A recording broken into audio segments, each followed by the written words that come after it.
ಯಾಕೆ ಮನುಷ್ಯ ಭಯಪಡ್ತಾನೆ? ಇನ್ಸೆಕ್ಯೂರ್ ಇದ್ದಾಗ. ಯಾವಾಗ ಈ ಇನ್ಸೆಕ್ಯೂರೇ ಇಲ್ಲದಂತೆ ಎಲ್ಲವೂ ಕೂಡ ಬಂದು ಇದ್ದು ಹೋಗುವಂಥದ್ದು ಯಾವುದೂ ಶಾಶ್ವತ ಅಲ್ಲ, ನನ್ನ ಕೈಲಾದಂತಹ ಮಟ್ಟಿಗೆ ನಾನು ನನ್ನ ಶ್ರಮವನ್ನು ಹಾಕೋಣ, ನನಗೆ ಗೊತ್ತಿರತಕ್ಕಂತಹ ವಿಚಾರಗಳ ಬಗ್ಗೆ ನಾನು ಗಮನವನ್ನು ಕೊಡೋಣ, ನನ್ನಲ್ಲಿ ಏನು ಸ್ಟ್ರೆಂತ್ ಇದೆ. ಉದಾಹರಣೆ ಮಾಡರ್ನಾಗಿ ಹೇಳೋದಾದರೆ ಸಾಟ್ ಅನಾಲಿಸಿಸ್ ಅಂತಲೇ ನಾವು ಕರಿತೀವಿ. ಮ್ಯಾನೇಜ್ಮೆಂಟಲ್ಲಿ ಹೇಳ್ತಾರೆ strength, weakness, opportunities and threats ಅಂತ ಹೇಳಿ. ನಿನ್ನಲ್ಲಿರುವಂತಹ ಸ್ಟ್ರೆಂತನ್ನು ನೀನು ಉಪಯೋಗಿಸಿಕೊಳ್ಳಬೇಕು. ಏನದು ಅಂತ ನಿನಗೆ ಗೊತ್ತಿರಬೇಕು.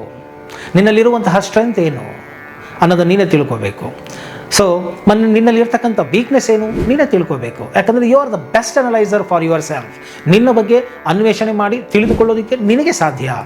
ಯಾಕಂದರೆ ಪ್ರತಿಯೊಬ್ಬರು ಕೂಡ ನಿನ್ನನ್ನು ಗಮನಿಸ್ತಾನೇ ಇರೋದಿಲ್ಲ 24 ಗಂಟೆ.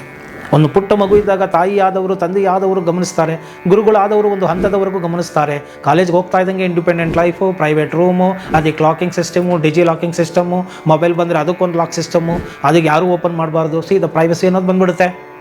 ಬಂದಾಗ ಎಲ್ಲರೂ ಎಲ್ಲ ಸಂದರ್ಭದಲ್ಲೂ ನಿಮ್ಮನ್ನು ಗಮನಿಸೋಕ್ಕಾಗೋದಿಲ್ಲ. ಸೊ ನಿಮ್ಮ ಬಗ್ಗೆ ನಿಮಗೆ ಮಾತ್ರ ಗೊತ್ತಿರುತ್ತೆ.